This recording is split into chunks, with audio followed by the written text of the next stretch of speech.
I will show you how wealthy people think very differently than most others and how to adopt those ways for you to reach your full financial potential. Rich and successful people believe, I create my life. And unsuccessful people believe, life happens to me. If you want to create real success, it is imperative that you believe that you are at the steering wheel of your life.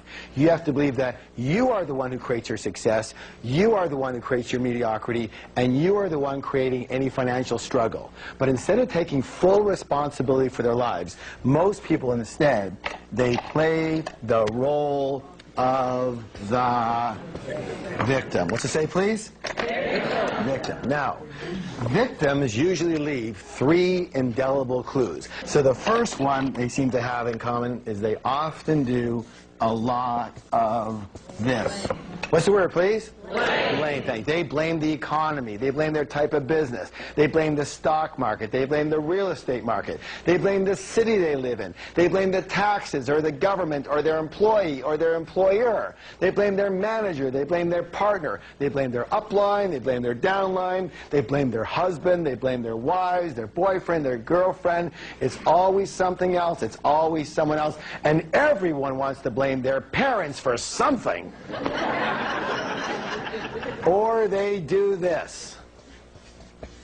What's the word, please? Thank you. They justify their situation by saying something like, well, you know, money's not all that important. Well, let me ask you a question. If you said that your husband or your wife or your boyfriend or your girlfriend wasn't that important, would they be around for very long? I don't think so, and neither would what? Money. If you didn't think having an RV was important, would you buy one? Would you have one? Of course not. If you didn't think having a pet parrot was important, would you buy one? Would you have one? Of course not. If you don't think money's important, would you have any? Of course not. Let me say this right now. Anybody who says money's not important doesn't have any. And of course there's going to be people who go, well, it's not as important as love. What's the comparison? You know, what's more important, your arm or your leg? Maybe they're both important in what they do, yes or yes? Yes. All right. Now, here's the next one. The third one is this. What's it say, please? Complain. Excellent. Complain. Let me say this right now. Complaining is the absolute worst possible thing you could do for your health or your wealth. The worst. Why? There's a universal principle that says, what you focus on expands. Now, when you are complaining, tell me, what are you focusing on? What's right with your life or what's wrong with your life? You're focusing on what's wrong with your life. And since what you focus on expands, now what are you going to get more of? What's right with your life or what's wrong with your life? You're going to get more of what's wrong with your life. When you are complaining, you turn into this big, giant garbage magnet. And have you ever noticed that complainers usually have a crummy life? Yes? And they go, well, of course I complain. Look how crummy my life is. And now you know better, so you can say, no, it's because you complain that your life is so crummy. Shut up and don't stand near me. You can be a victim or you can be rich, but you cannot be both. So you choose, because every single time that you blame or you justify or you complain, you are slitting not only your financial throat, but your happiness and your health throat as well. Let me give you another well step along with this one. This is very simple. Start taking full responsibility for everything that is happening in your life, especially when it comes to your money. And most people's primary concern is survival and security. So what is your goal? What is your true objective? What is your intention? Wealthy people's intention is to create abundance. Most broke people, their intention is to have enough to pay the bills, or just get by, or I just want to earn a decent living. And you know what? Due to the power of intention, that's exactly what you're going to get, and not a dime more. Does that make sense? Yes. Let's take a look at middle-class people. What's their big intention? Well, their big intention also happens to be their favorite word in the whole wide world, because they just want to be, let's see, what's the word, please? Comfortable. We all know that if we go for comfortable, that we're eventually going to get rich, right? I don't think so. Let me say this right now. Comfortable does not lead to rich. Let me say this in another way. Comfortable is the kiss of death to success.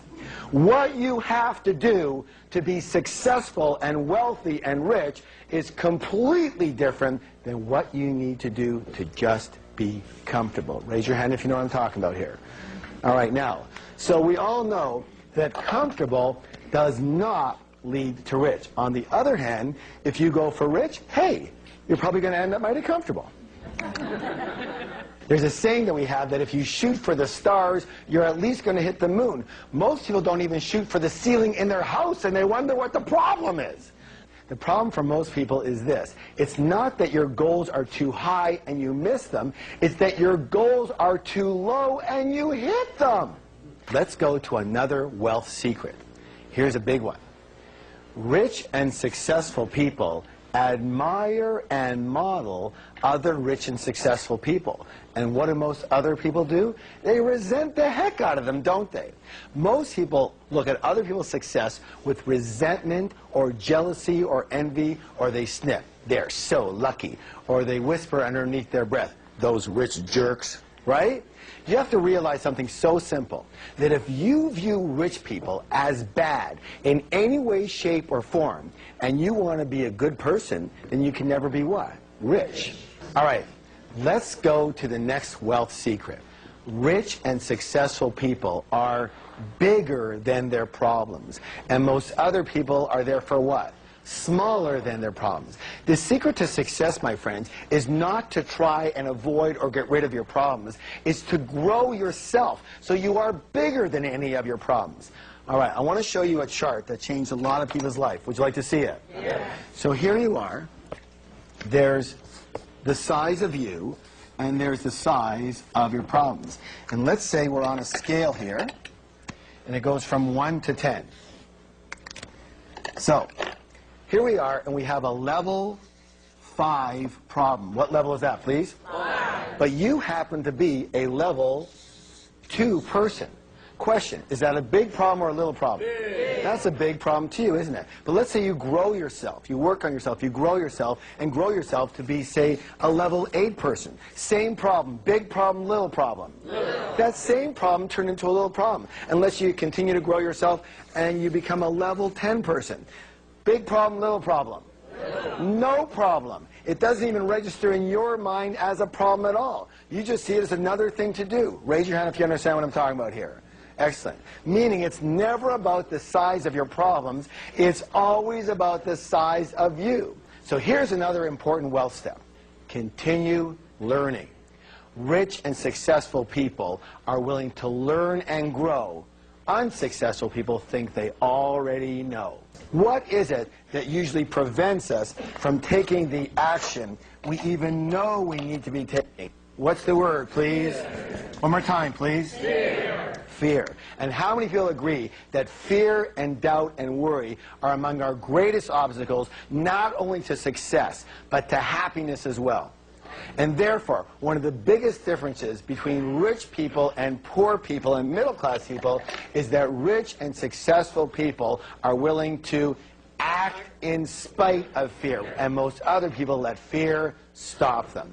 And one of the biggest mistakes most people make is waiting for the feeling of fear to subside and go away before they are willing to act.